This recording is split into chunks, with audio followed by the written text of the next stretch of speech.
नमस्कार, दिल्ली न्यूज में आपका बहुत बहुत स्वागत है। चलिए देखते हैं आज की 25 फटाफट काम की और महत्वपूर्ण बड़ी खबरों को।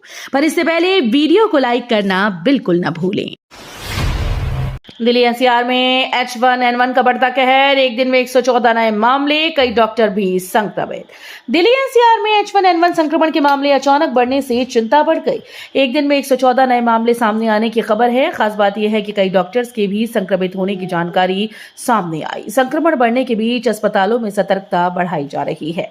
डॉक्टर लोगों को भीड़भाड़ वाली जगहों पर सावधानी बरतने और लक्षण दिखने पर तुरंत चिकित्सकीय सलाह लेने की अपील कर रहे हैं। दिल्ली के स्कूल्स में कक्षा 9वीं की परीक्षा व्यवस्था बदली, तीसरी भाषा और व्यावसायिक शिक्षा होगी अनिवार्य।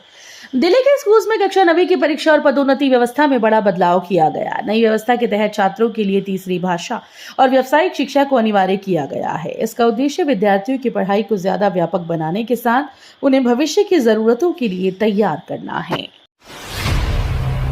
दिल्ली प्रदूषण पर सरकार का प्लान 42 बड़े कदमों से साफ होगी राजधानी की हवा। दिल्ली में प्रदूषण पर लगाम लगाने के लिए सरकार ने प्लान 42 तैयार किया। इसके तहत राजधानी की हवा को साफ करने के लिए 42 अलग अलग कदमों पर फोकस किया गया। योजना में वाहनों से होने वाले प्रदूषण, सड़क की धूल, निर्माण कार्य, कचरा जलाने और औद्योगिक उत्सर्जन जैसे प्रमुख स्रोतों पर कार्रवाई शामिल है। दिल्ली की अनाधिकृत कॉलोनीज का होगा कायाकल्प, 350 एफआईआर के साथ अब बन सकेंगे बड़े और बेहतर घर। दिल्ली के लाखों लोगों के लिए बड़ी राहत की खबर है। अनाधिकृत कॉलोनीज के कायाकल्प की राह अब आसान हो सकती है। नए प्रावधानों के तहत 350 एफआईआर के साथ मकानों के निर्माण और पुनर्निर्माण की संभावनाएं बढ़ेंगी। यानी छोटे प्लॉट पर भी पहले की तुलना में ज्यादा फ्लोर एरिया इस्तेमाल किया जा सकेगा। इससे पुराने और जर्जर मकानों को बेहतर तरीके से विकसित करने का रास्ता खुलेगा। गोरखपुर और दिल्ली के बीच नई अमृत भारत साप्ताहिक एक्सप्रेस सेवा शुरू, यात्रियों को मिलेगी बड़ी सुविधा। गोरखपुर से दिल्ली आने जाने वाले यात्रियों के लिए बड़ी खुशखबरी है। दोनों शहरों के बीच नई अमृत भारत साप्ताहिक एक्सप्रेस सेवा शुरू कर दी गई। इस नई ट्रेन से यात्रियों को तेज और सुविधाजनक सफर का एक और विकल्प मिलेगा। खासतौर पर उत्तर प्रदेश और दिल्ली के बीच यात्रा करने वाले लोगों को इसका फायदा होगा। दिल्ली के बुजुर्गों के लिए बड़ी खबर, घर बैठे मिलेगी मदद। दिल्ली में बुजुर्गों की सुरक्षा व्यवस्था को मजबूत करने की तैयारी है। उपराज्यपाल तरनजीत सिंह संधू ने दिल्ली पुलिस को बुजुर्गों की संख्या का दोबारा आकलन करने और सीनियर सिटीजन ऐप की पहुंच बढ़ाने के निर्देश दिए। उनका जोर इस बात पर है कि ज्यादा से ज्यादा बुजुर्ग पुलिस की सहायता प्रणाली से जुड़े और आपात स्थिति में उन्हें तुरंत मदद मिल सके। इसके अलावा स्थानीय स्तर पर पुलिस और बुजुर्गों के बीच नियमित संपर्क मजबूत करने, शिकायतों का तेजी से समाधान और पुलिस पेट्रोलिंग बढ़ाने पर भी जोर दिया गया। दिल्ली एयरपोर्ट पर नया कार्गो चेकिंग सिस्टम लागू, अब सिर्फ 5 घंटे में होगी क्लियरेंस प्रक्रिया। दिल्ली एयरपोर्ट पर कार्गो चेकिंग और क्लियरेंस को तेज करने के लिए एक नया सिस्टम लागू किया गया। अब कार्गो की जांच और जरूरी प्रक्रियाएं करीब 5 घंटे में पूरी करने का लक्ष्य है। इस नई व्यवस्था से आयात निर्यात से जुड़े कारोबारियों को राहत मिलने की उम्मीद है और माल की आवाजाही पहले से ज्यादा तेज हो पाएगी। सिस्टम की शुरुआत दिल्ली से की गई है। दिल्ली वालों के लिए बड़ी खुशखबरी, अब एक ही जगह होंगे कई सरकारी दफ्तर। दिल्ली में सरकारी कामकाज को आसान बनाने के लिए हर जिले में मिनी सचिवालय बनाने की योजना है। पहला मिनी सचिवालय द्वारका सेक्टर 10 में बनेगा, जिसे 18 महीने में तैयार करने का लक्ष्य है। यहाँ श्रम, समाज कल्याण, पीडब्ल्यूडी, जल बोर्ड, आरटीओ, एमसीडी समेत कई विभागों के जिला कार्यालय एक ही परिसर में होंगे। लोगों के लिए help desk, AC waiting room, digital सुविधा केंद्र, सूचना कियोस्क और सिंगल विंडो जैसी सुविधाएं भी प्रस्तावित हैं। दिल्ली में स्वाइन फ्लू के बढ़ते मामलों पर जेपी नड्डा ने तैयारियों की समीक्षा की। दिल्ली में स्वाइन फ्लू यानी H1N1 के बढ़ते मामलों के बीच केंद्रीय स्वास्थ्य मंत्री जेपी नड्डा ने उच्च स्तरीय बैठक कर तैयारियों की समीक्षा की। बैठक में दिल्ली के स्वास्थ्य मंत्री भी शामिल हुए। नड्डा ने निगरानी, जांच और अस्पतालों में जरूरी संसाधनों की उपलब्धता पर जोर दिया। अधिकारियों को ILI और गंभीर श्वसन संक्रमण के मामलों पर लगातार नजर रखने के निर्देश दिए गए हैं। जंतर मंतर पर हजारों का हल्ला बोल, आरक्षण के खिलाफ प्रदर्शन से बढ़ा तनाव। दिल्ली में आरक्षण को लेकर एक बार फिर से सियासी और सामाजिक बहस तेज हो गई। शुक्रवार को आरक्षण हटाओ आंदोलन के तहत बड़ी संख्या में लोग जंतर मंतर पहुंचे। प्रदर्शनकारी जाति आधारित आरक्षण खत्म करने और व्यवस्था में सुधार की मांग कर रहे हैं। पुलिस ने कानून व्यवस्था का हवाला देते हुए जंतर मंतर के बजाय रामलीला मैदान में प्रदर्शन की अनुमति दी है। अधिकतम 500 लोगों के शांतिपूर्ण प्रदर्शन के बाद कही गई थी।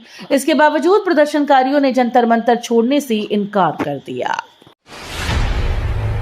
एनसीआर में ट्रैफिक की टेंशन होगी कम, 4 हाई स्पीड लिंक और 6 नए आरटीएस कॉरिडोर से सफर आसान।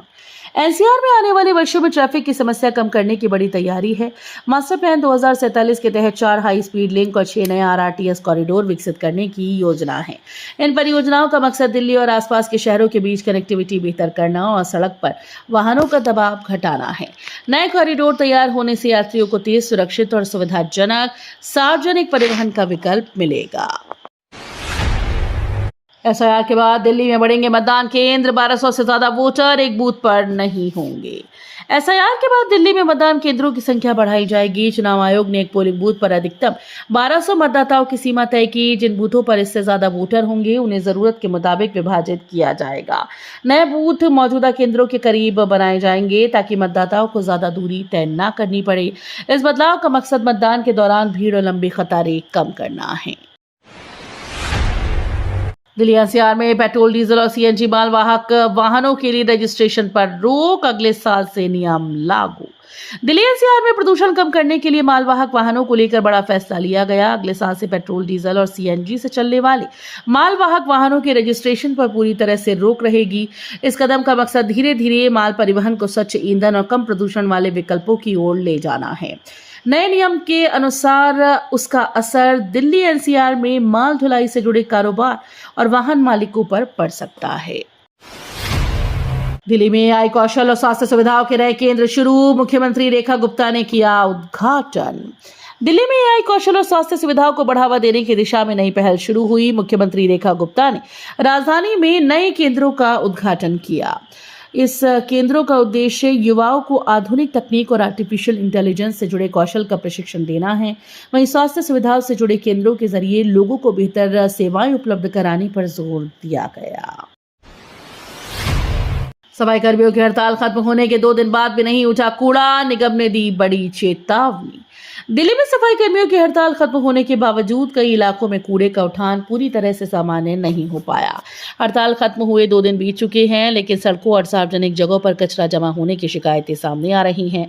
इससे स्थानीय लोगों को परेशानी का सामना करना पड़ रहा है और संक्रमण का खतरा भी बढ़ने लगा है। एक्शन मोड में दिल्ली नगर निगम, 75 किलोमीटर रेलवे ट्रैक पर एंटी लार्वा स्प्रे, मच्छरों पर वार। दिल्ली में मच्छरों से फैलने वाली बीमारियों की रोकथाम के लिए नगर निगम ने बड़ा अभियान शुरू कर दिया है। निगम की टीम्स ने रेलवे ट्रैक के आसपास मच्छरों के लार्वा को खत्म करने के लिए एंटी लार्वा स्प्रे का छिड़काव शुरू कर दिया। अभियान के तहत करीब 75 किलोमीटर लंबे रेलवे ट्रैक को कवर किया जा रहा है। अधिकारियों का फोकस उन जगहों पर है जहां पानी जमा होने से मच्छरों के पनपने का खतरा ज्यादा रहता है। रक्षाबंधन पर रेल यात्रियों की राहत, कोटा हजरत निजामुद्दीन के बीच स्पेशल ट्रेन 3 फेरे लगाएगी। रक्षाबंधन के मौके पर रेल यात्रियों के लिए राहत की खबर है। यात्रियों की बढ़ती भीड़ को देखते हुए कोटा और हजरत निजामुद्दीन के बीच स्पेशल ट्रेन चलाने का फैसला किया गया।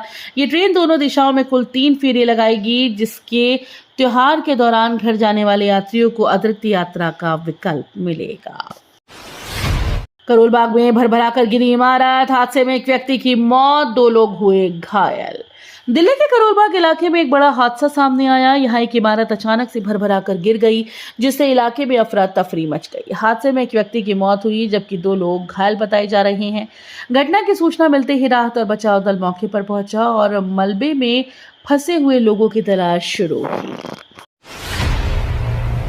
पायलट गन मामले में राहुल गांधी के धरने के बाद दिल्ली पुलिस ने अज्ञात के खिलाफ एफआईआर दर्ज की।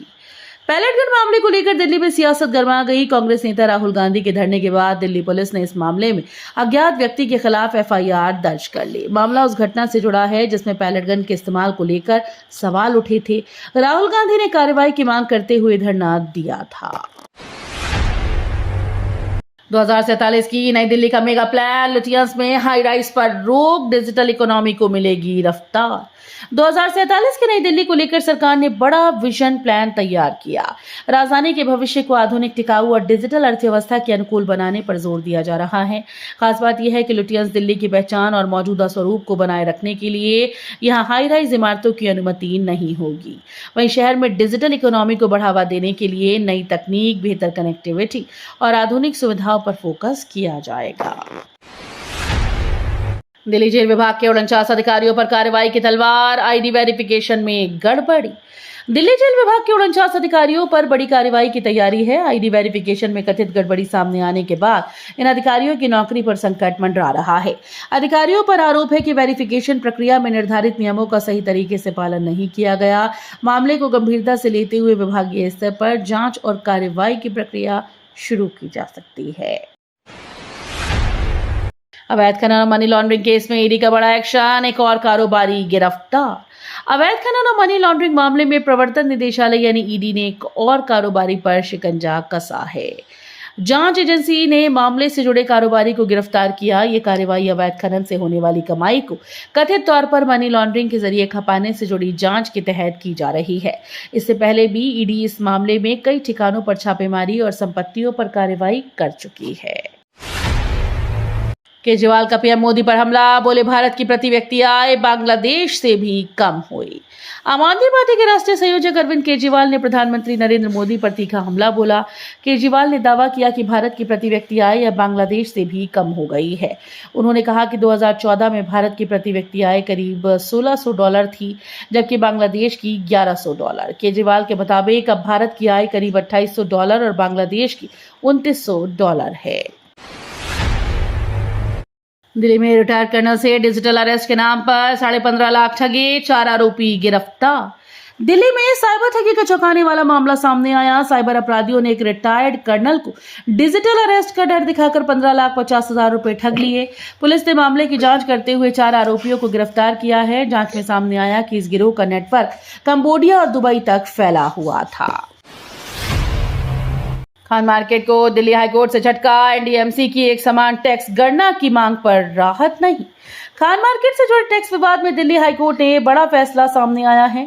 अदालत ने एनडीएमसी को सभी दुकानों के लिए एक समान टैक्स कैलकुलेशन करने का निर्देश देने से इनकार कर दिया। इस फैसले से खान मार्केट के व्यापारियों को झटका लगा। मामला संपत्तियों पर टैक्स की गणना और उसके तरीके से जुड़ा है, जिसे लेकर लंबे समय से विवाद चल रहा था।